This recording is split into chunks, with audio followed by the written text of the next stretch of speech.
শিক্ষামন্ত্রী ধর্মেন্দ্র প্রধানের ইস্তফার দাবিতে অনড়। নিট ইস্যুতে নতুন করে তেতে উঠল তিলোত্তমা।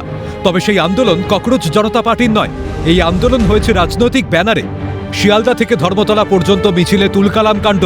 বামপন্থী ছাত্র সংগঠনের বিক্ষোভকে কেন্দ্র করে কার্যত রণক্ষেত্রের চেহারা নেয় ডরিনা ক্রসিং। পুলিশকে লক্ষ্য করে উড়ে আসে জুতো, জলের বোতল। আক্রান্ত হয় সংবাদ মাধ্যমের প্রতিনিধিরা। পরিস্থিতি ক্রমেই হাতের বাইরে চলে যেতে থাকে। বাধ্য হয়ে লাঠি উঁচিয়ে তেড়ে যায় পুলিশ। আন্দোলনকারীদের ছত্রভঙ্গ করতে ফাটানো হয় কাঁদানে গ্যাসের সেল, ওড়ানো হয় ড্রোন।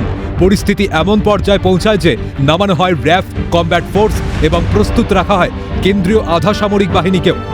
তবে এসএফআই এর মিছিলে আরশোলা কারা? ঢুকে পড়ছে দুষ্কৃতী। কার্যত রাজনৈতিক ষড়যন্ত্রের আঁচ পাচ্ছেন বিজেপির রাজ্য সভাপতি শ্রমিক ভট্টাচার্য। তার কথায় বিভিন্ন প্রদেশ থেকে লোক নিয়ে এসে হিংসা ছড়ানোর চেষ্টা চলছে। খোলা জলে এইভাবে মাছ ধরা যায় না। বিজেপির রাজ্য সভাপতির নিশানায় সিপিএম। ছাত্র আন্দোলনের সম্পর্কে এই মুহূর্তে অত্যন্ত স্পর্শকাতর বিষয়, বেশি কিছু বলছি না। ছাত্ররা জানেন এই আন্দোলনের মধ্যে কারা ঢুকে গেছে, কিভাবে ঢুকে গেছে, তাদের কোন কোন প্রদেশ থেকে নিয়ে আসা হয়ে গেছে, তারা প্রতিষ্ঠিত এবং চিহ্নিত।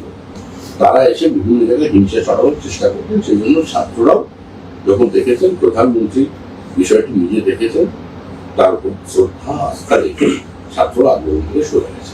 এখন যাদের কিছু নেই তারা কল্পনা থেকে বেঁচে থাকতে চাইছে। এরা দেশ জুড়ে একটা নৈরাজ্য তৈরি করবার চেষ্টা করেছে। সিপিএম গৃহীত, পরীক্ষিত এবং পরিত্যক্ত। খোলা জলে এভাবে মাছ ধরা যায় না। তবে কি ছাত্র বিক্ষোভকে হাতিয়ার করে রাজ্য রাজনীতিতে টিকে থাকার চেষ্টা? প্রাসঙ্গিকতা বজায় রাখতে যুব সমাজকে মাধ্যম হিসেবে ব্যবহার করছে? এমন কিছু যে ঘটতে পারে তার আশঙ্কা ছিল আগেই। হুঁশিয়ারি দিয়ে মুখ্যমন্ত্রী বলেন, মিছিলের কোথাও কোনো দেশবিরোধী স্লোগান করলে সঙ্গে সঙ্গে অ্যাকশন নেব।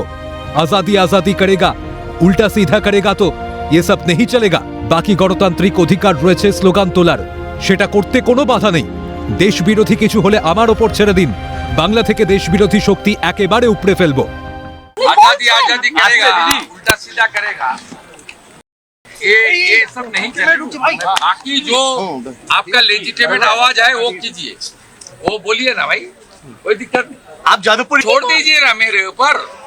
Only 10 weeks anti national force को बंगाल का धरती से उखाड़ फेंकने का काम चीफ मिनिस्टर शुभेंदु अधिकारी करे। পাশাপাশি বিক্ষোভকারীদের উদ্দেশ্যে কড়া বার্তা দিয়ে তমগ্ন ঘোষ, তাপস রায়দের নেতৃত্বে 14,000 লোক নিয়ে তেরঙ্গা যাত্রার ডাক দিলেন মুখ্যমন্ত্রী শুভেন্দু অধিকারী।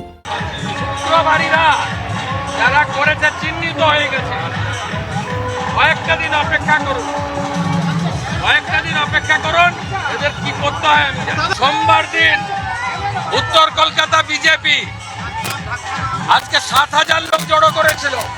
14,000 লোককে নিয়ে তেরঙ্গা যাত্রা করবে। 14,000 লোককে নিয়ে তেরঙ্গা যাত্রা হবে ওই রাস্তায়।